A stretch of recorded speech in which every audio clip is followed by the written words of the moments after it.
Okay, out of all of the live-action Disney movies that have been coming out, this one probably has the least amount of reason to exist. Cinderella, Beauty and the Beast, Maleficent, I mean, at least those are kind of different from the original source material. Lion King, on the other hand, is word for word the same exact movie, just different animation. The only difference between Lion King 2019 and Lion King 94 is that Scar and the hyenas weren't together at the beginning of the movie, and they're actually from like different tribes or however you want to label it, which I personally thought was actually a good change. It added more diversity in the setting, but sadly that's one of the few good changes from the original. I mean, there are more positives in the movie, but the original also has these positives, so it's not really much of an accomplishment because they're just copying pasting. Are there other changes?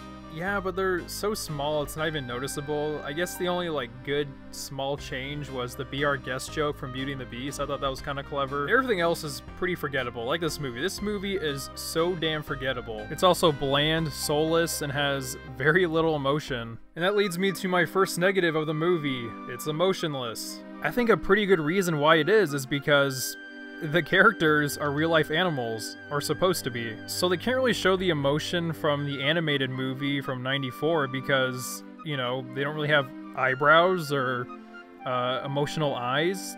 They're just real animals. It's hard for these characters to convey any sort of real emotion because they're real animals. And this leads me to my second negative of the movie: voice actors. Now, the voice acting in this movie isn't bad. A lot of it is actually pretty good, and in fact, I would prefer Donald Glover over shitty-ass Matthew Broderick any day. The only time Matthew Broderick is likable is in Ferris Bueller's Day Off. Anything else he's in, he's a shithead. Speaking of shitheads, who decided to cast Seth Rogen as Pumbaa? Now, I don't dislike Seth Rogen, but he's one of the most lethargic actors I've ever seen. He puts no effort into anything he's in, which is fine in live-action movies, but it's different with voice acting.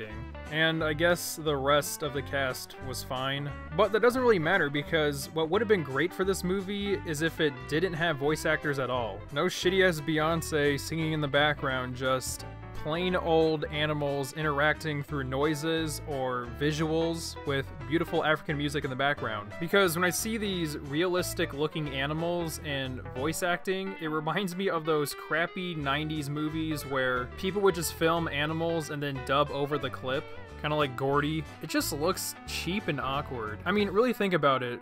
They have a remake of The Lion King.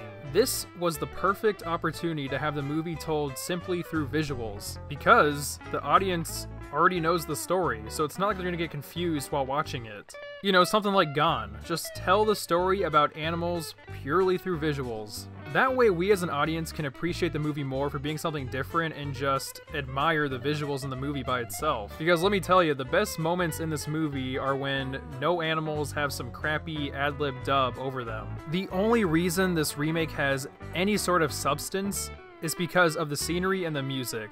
That's it. And yet the '94 movie still did it better. Negative number 3, the music is watered down. The instrumentals are still good, but everything else is just a poor man's version of the '94 movie. Alright, let's go through the songs. Be Prepared is arguably the best song from the '94 movie, and it's not even half as long in the remake. Can You Feel the Love Tonight is played during the daytime. Do I have to say anything more? Beyonce's voice sticks out like a sore thumb, and I kinda loathe her voice. I don't care if it's technically good, she annoys me.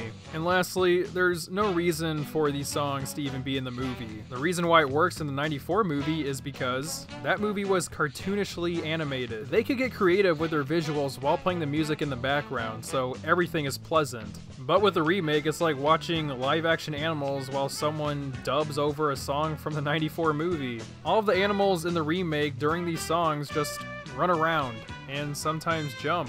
Wow, so intriguing.